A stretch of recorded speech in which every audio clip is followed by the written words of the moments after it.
Morning YouTubers, hope you're having a good Christmas and Boxing Day, and I'm going to talk to you about caravans and motorhomes, but mainly it's to do with batteries, but I'll start off with what I know and my understanding of batteries.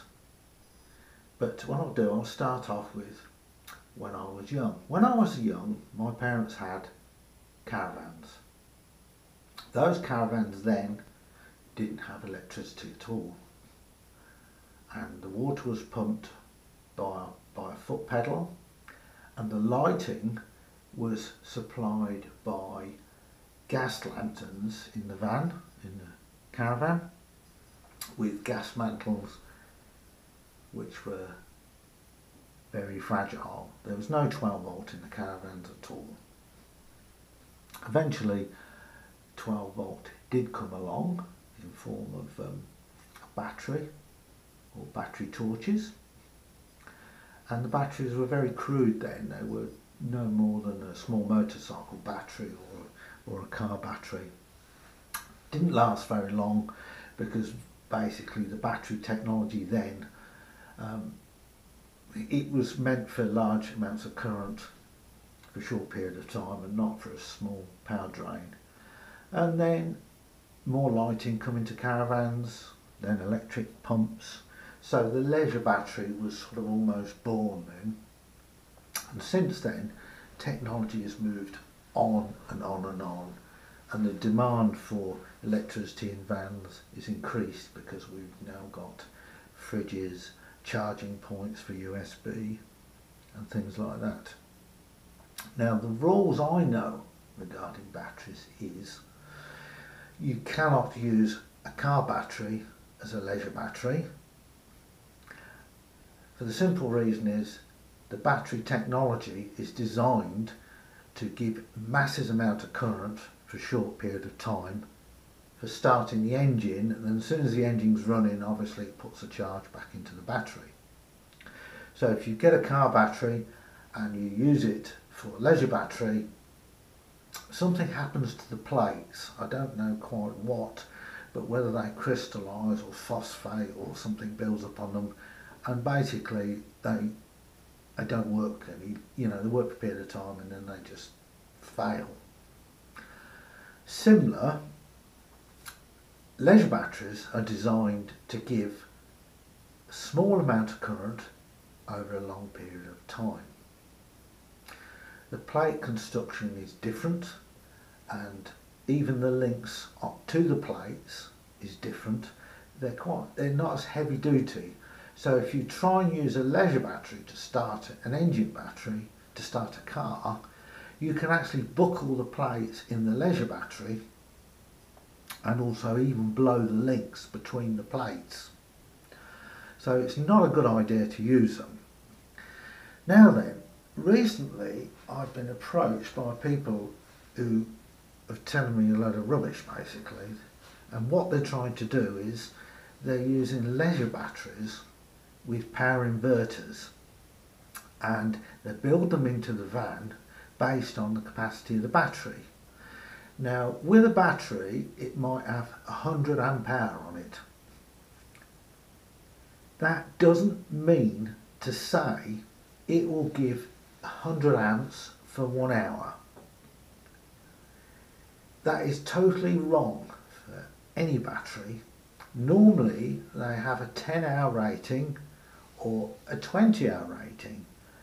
For example, a 100 amp hour battery could be a C10 rating, I think we call it, which is 10 hours. So it means roughly it will give 10 amps for 10 hours. Or if it's a 20 amp rating, 20-hour rating, it will give 5 amps for 20 hours, which is the 100 amp rating. Now then, batteries are very, very complicated, and my knowledge of batteries is very limited. But the Caravan and Camping Club website, you can download data sheets to do with batteries, which covers everything. And it does mention this business of a 100 amp battery not giving 100 amps for 1 hour. So if you go to the campingandcaravan.club.co.uk website, you can download for free a guide to leisure batteries, which is datasheet 33A. On pages 7 to 8, at the bottom of page 7, it discusses and tells you about the capacity of a battery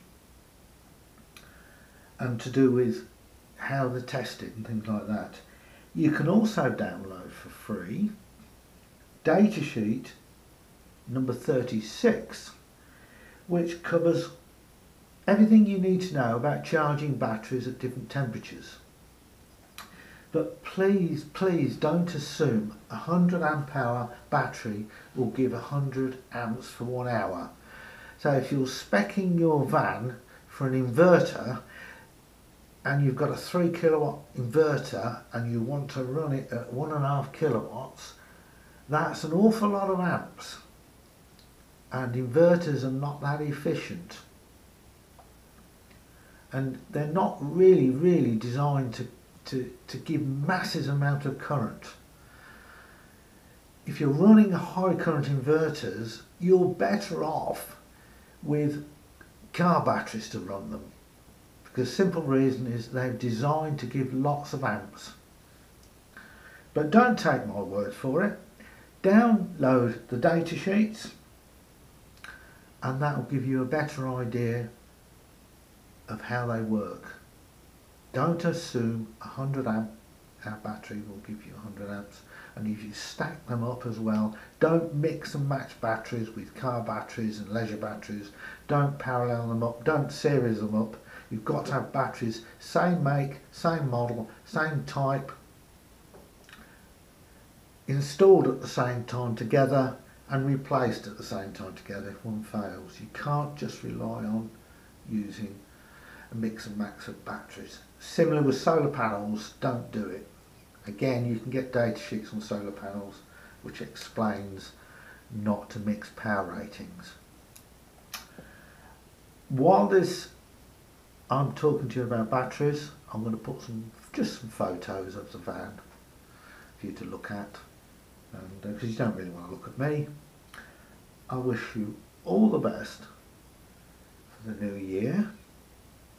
Be safe and do great adventures. Thanks for watching. Cheers from George, the old folk.